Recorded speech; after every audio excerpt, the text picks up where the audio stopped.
जबलपुर में क्रूज डूबा, 30 से ज्यादा पर्यटक सवार थे।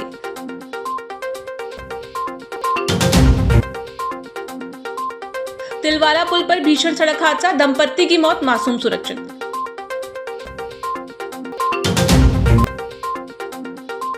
ढाबा संचालक और भू माफियाओं पर संपत्ति हड़पने की साजिश का आरोप, पुलिस से शिकायत।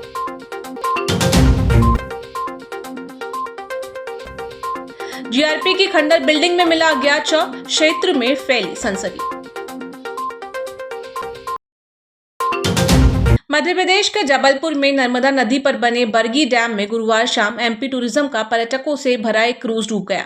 हादसा खमरिया टापू के पास हुआ। जानकारी के मुताबिक क्रूज में 30 से अधिक लोग सवार थे। 15 लोग तैरकर बाहर निकल आए और अब तक 6 शव मिलने की पुष्टि हुई है, जबकि कई लोगों के लापता होने की जानकारी सामने आ रही है। जानकारी के मुताबिक अचानक आए तूफान और तेज हवाओं के कारण क्रूज का संतुलन बिगड़ गया, जिससे वह पानी में समा गया।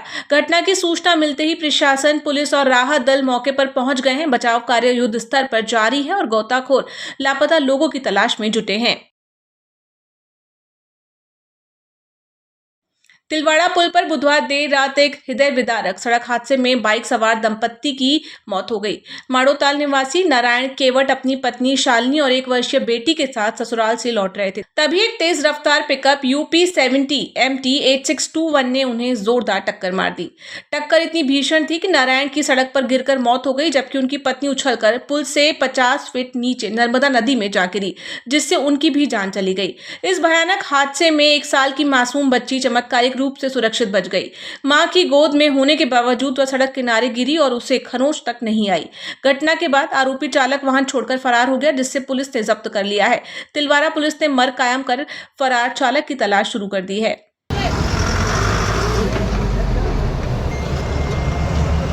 ये पूरा एक्सपायर हो गया। इसकी मां पुल से नीचे गिर गई।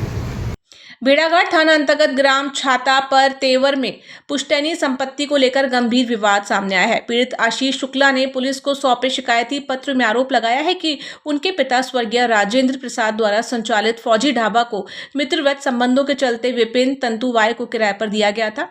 आरोप है कि किराएदार द्वारा समय पर किराया न देने, ढाबे में अवैध शराब परोसने और अब संपत्ति पर कब्जा करने की नीयत से परिवार को जान से मारने की धमकियां दी जा रही हैं।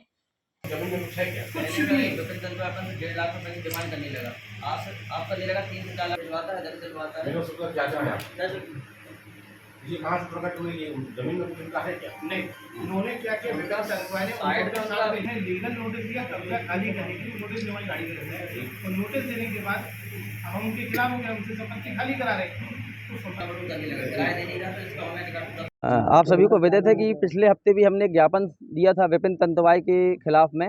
विपिन तंतुवाय एक अनैतिक आदमी है जो कि हमारा ढाबा किराए से लिया हुआ था, और वर्तमान में ये स्थिति है कि हमारी छवि को धूमिल करने का प्रयास किया जा रहा है, जो कि हम एक पार्टी के कार्यकर्ता हैं। तो कहीं ना कहीं उसके द्वारा हमसे 3 से 4 लाखों की डिमांड की जा रही अवैध रूप से। उसको पहले हमने किराए से ढाबा दिया हुआ था, वो किराया नहीं दे पा रहा था, बिजली का मीटर नहीं लगा रहा था और बिल नहीं चुका रहा था। और इस समय उसने हमारे परिवार के कुछ लोगों को अपने साथ इकट्ठा कर लिया है, जिसमें विनोद कुमार शुक्ला जी, सीमा उपाध्याय और राहुल उपाध्याय जी। ये हमारे परिवार के सदस्य हैं, लेकिन कुछ पैसों की लालच में, क्योंकि हमारा फैमिली का पारिवारिक जो विवाद है, भूमि का विवाद वो चल रहा है और एजीएम कोर्ट में लगा हुआ है, उसके बाद भी इन सब चीज़ों का वो फ़ायदा उठाकर और उनको प्रलोभन देकर इस तरीके की हरकतें कर रहा है, जिससे हम ये है साहब कि 25-30 साल हो गए हमारी शादी की, तो ये जब से हमको प्रताड़ना दे रहा है, आपसे बता रहे 3 साल हो गए हमारे मिस्टर को ख़त्म हो गए, जब से जी ज़्यादा प्रताड़ित कर रहे हैं देवर हमारे। अच्छा, अब बच्चा हमारा एक ही है साहब, तो हमको ये रहता है कि कल के लिए ये हमारा बच्चा भरण पोषण कर रहा है, ये अपनी दाल रोटी चल रही है, हैं? कल के लिए आज लड़का को कुछ हो जाएगा तो इसका प्रशासन होगा इसका हक। सिविल लाइन थाना क्षेत्र अंतर्गत जीआरपी एमपी ऑफिस के सामने स्थित एक खंडरनुमा बिल्डिंग की छत पर अज्ञात पुरुष का शव मिलने से इलाके में हड़कंप मच गया। शव करीब 5 से 6 दिन पुराना बताया जा रहा है, जो काफी खराब स्थिति में है। घटना की सूचना मिलते ही पुलिस और FSL की टीम ने मौके पर पहुंचकर साक्ष्य जुटाया और जांच शुरू की है। अत्यधिक पुराना होने के कारण फिलहाल मृतक की शिनाख्त नहीं हो सकी है। पुलिस ने मर्ग कायम कर शव को पोस्टमार्टम के लिए भेज दिया है, जिसकी रिपोर्ट आने के बाद ही मौत के सही कारणों का खुलासा हो पाएगा। फिलहाल पुलिस आसपास के थानों में गुमशुदगी की रिपोर्ट के आधार पर मृतक की पहचान करने का प्रयास कर रही है। हाँ, ये थाने के मोबाइल पर किसी व्यक्ति के द्वारा टेलीफोनिक सूचना दी गई थी, जिस पर हम लोग मौके पर उपस्थित हुए हैं। ये सेठी हॉस्पिटल के बाजू में जीआरपी का कंडम क्वार्टर है। यहाँ पर एक अज्ञात बॉडी ऊपर छत पर मिली है, जिस पर जो बॉडी करीब 5 से 7 दिन पुरानी लग रही है और जांच की जा रही है। एफएसएल अधिकारियों को कॉल कर दिया गया है, फोटोग्राफर को कॉल कर दिया है, जांच की जा रही है। जो भी विषय होगा जांच में। अंतर्राष्ट्रीय हिंदू परिषद और राष्ट्रीय बजरंग दल ने जिले में विशेष विवाह अधिनियम के तहत प्रस्तावित अंतर धार्मिक विवाहों पर कड़ा विरोध जताते हुए शासन प्रशासन को ज्ञापन सौंपा है। संगठन के प्रांत मंत्री अर्पित सिंह ठाकुर ने कानूनी बिंदुओं का हवाला देते हुए मांग की है कि ऐसे विवाहों पर तत्काल हस्तक्षेप कर रोक लगाई जाए। ज्ञापन में माननीय उच्च न्यायालय के सारिका सेन बनाम मध्य प्रदेश शासन मामले के फैसले का उल्लेख किया गया है, जिसमें मुस्लिम पर्सनल लॉ के तहत मूर्ति पूजक महिला और मुस्लिम पुरुष के विवाह को अनियमित माना गया है। संगठन का आरोप है कि ये विवाह मध्य प्रदेश धर्म स्वातंत्र्य अधिनियम 2020 का उल्लंघन कर धर्मांतरण की नीयत से किए जा रहे हैं। उन्होंने हाल ही में जबलपुर न्यायालय द्वारा खारिज किए गए अंकिता राठौर एवं हसनैन अंसारी प्रकरण का उदाहरण देते हुए प्रशासन से मांग की है कि विधि विरुद्ध विवाह आवेदनों को निरस्त कर सख्त कार्रवाई की जाए। ये एक लव जिहाद का विषय है जो सामने आया हुआ है और ये एक लव जिहाद का विषय नहीं है, ये इकट्ठे 9 लव जिहादों का विषय है जो जबलपुर में सामने आया है। पहले भी हम लव जिहाद के विषय को सब तरीके से आपत्ति लगा के उसका खंडन करते हुए आए हैं, सारी चीज़ें उसके विरोध में हम करते हुए आए। आज फिर हम राष्ट्रीय बजरंग दल के माध्यम से कलेक्टर महोदय के सामने कलेक्ट्रेट में प्रस्तुत होकर एक आपत्ति रूपी ज्ञापन हमने सौंपा है और हमने स्पष्ट बोला है कि इस विवाह पर रोक लगाई जाए। ऐसे कोई भी विवाह जो गैर हिंदुओं से हिंदुओं की लड़कियों के हो रहे हों, उस पर आपत्ति लगनी चाहिए। इन प्रकारेण चाहे विधि गतिविधि कोई भी हो। हमने पूर्व में कुछ साइटेशंस भी दिए हैं, पूर्व के कुछ हमने नोटशीट्स भी दिए हैं और हम सिर्फ ये स्पष्ट चाहते हैं कि इस टाइप के विवाह नहीं हो। नेताजी सुभाष चंद्र बोस मेडिकल कॉलेज की सेंट्रल लैब ने गुणवत्ता के क्षेत्र में एक बड़ी उपलब्धि हासिल की है। 29 अप्रैल 2026 को national accreditation board for testing and calibration laboratories द्वारा लैब को आधिकारिक तौर पर सर्टिफिकेट प्रदान किया गया। इससे पहले 14 और 15 मार्च को 4 सदस्यीय दल ने लैब की मशीनों, तकनीकी स्टाफ और व्यवस्थाओं का गहन निरीक्षण किया था, जिसमें लैब सभी मानकों पर खरी उतरी। NABL सर्टिफिकेट मिलने के बाद अब इस सेंट्रल लैब में होने वाली जांचें देश के साथ साथ विदेशों में भी मान्य होंगी। इस पर गौरवपूर्ण अवसर पर मेडिकल कॉलेज के dean doctor Navneet Saxena, lab director doctor Jaidev Singh सहित डॉक्टर रुचिर खरे, डॉक्टर रीति जैन सेठ और अन्य पैरामेडिकल स्टाफ मौजूद रहा। इस उपलब्धि से अस्पताल में आने वाले मरीजों को अब अंतर्राष्ट्रीय स्तर की जांच सुविधाएं मिल सकेंगी। जी,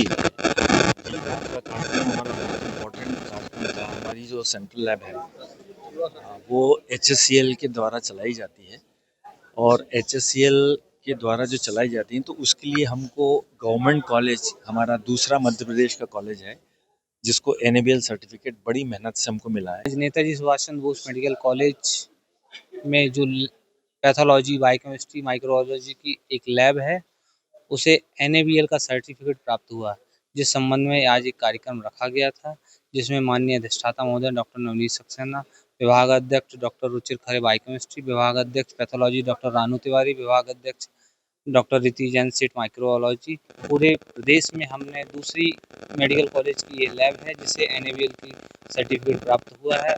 आज हम सब गौरवान्वित महसूस कर रहे हैं कि पूरे प्रदेश में हमारी नेताजी सुभाष चंद्र बोस मेडिकल कॉलेज की रिपोर्ट मान्य होगी। रांची से मदन महल गई एक बारात में पुलिस विभाग के कर्मचारी द्वारा अभद्रता और मारपीट का मामला सामने आया है। पीड़ित पक्ष ने पुलिस अधीक्षक कार्यालय पहुंचकर SP के नाम एडिशनल SP को ज्ञापन सौंपकर आरोप लगाया कि क्राइम ब्रांच में पदस्थ पुलिसकर्मी आनंद तिवारी ने विवाह कार्यक्रम के दौरान बारातियों के साथ खुलेआम गुंडागर्दी की। आरोप है कि उक्त कर्मचारी ने पिस्टल दिखाकर लोगों को डराया, लाठियों से मारपीट की और महिलाओं व बुजुर्गों के साथ गाली गलौज कर उन्हें वहां से भगा दिया।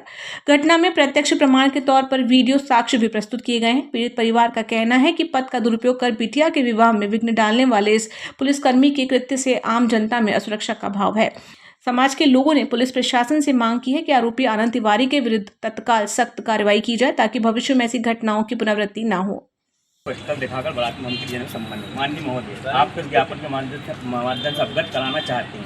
विगत दिवस रांझी वर्ष 70 से में विघ्न डालने वाले पुलिसकर्मी आनंद तिवारी के विरुद्ध सख्त कार्रवाई की जाए ताकि भविष्य युवा कांग्रेस द्वारा एक ज्ञापन दिया गया है। युवा कांग्रेस द्वारा अभी एसपी ऑफिस में आके ज्ञापन दिया है जिसमें क्राइम ब्रांच में पदस्थ पुलिस कर्मचारी आनंद तिवारी के विरुद्ध शिकायत कर रहे हैं कि कल रात में किसी बारात में कुछ वाद विवाद हुआ था, जिसका वीडियो भी ये लाए हैं। संलग्न नहीं किया लेकिन व्हाट्सएप पे शेयर करने का बताया है। तो इसमें अभी हम जांच कर रहे हैं और इनके जो भी पहलू रहेंगे कि कहाँ से वो हुआ है और आसपास के जो लोग हैं जिन्होंने इस घटना को देखा, सभी कथन की जाँच इसमें की जाएगी। हमारे रांझी क्षेत्र से बारात गई हुई थी, एक बिटिया की शादी थी कृपाल चौक में। तो वहाँ शायद पटाखे अटाखे को लेकर वहाँ शायद तिवारी जी जो पुलिस कर्मचारी उनका घर भी वहाँ पर है, तो शायद पटाखे को लेकर उनको कुछ प्रॉब्लम वॉब्लम भई। वो जिस प्रकार से उनको प्रॉब्लम हुई, जिस प्रकार से वो आके उन्होंने गाली गलौज करी और बिल्कुल शायद सुना कि पिस्टल विस्टल भी लहरा के उन जो बारातियों को धमकाया और इतनी बुरी तरह से गाली गलौज करके बात की गई, जहाँ की वहाँ बारातियों को डिस्टर्बेंस हुआ। अगर उनको प्रॉब्लम थी किसी प्रकार की तो वो संबंधित थाने पुलिस कर्मचारी को बुला के सूचना देके अपने पुलिस कर्मचारी से अपनी जांच करवा देते। मगर जिस प्रकार से उन्होंने गुंडागर्दी करी तरीके से, ऐसा पता जैसे वो गली के गुंडे हों और बाकायदा पूरा गाली गलौज करके वहाँ की महिलाओं को और बच्चों को धमकाया कि मैं रांझी आके मारूंगा। उसके विरोध में आज हम लोग ने यहाँ ज्ञापन दिया है संबंधित पुलिस अधीक्षक जी को कि उसकी जांच की जाए और दोषी पुलिस उनको बर्खास्त किया जाए। पुलिस चाहे तो वहाँ जो लोकल सीसीटीवी कैमरा हैं, जांच में पुलिस तो हर चीज़ कर सकती है, वहाँ के लोकल सीसीटीवी कैमरा से निकलवा सकती है।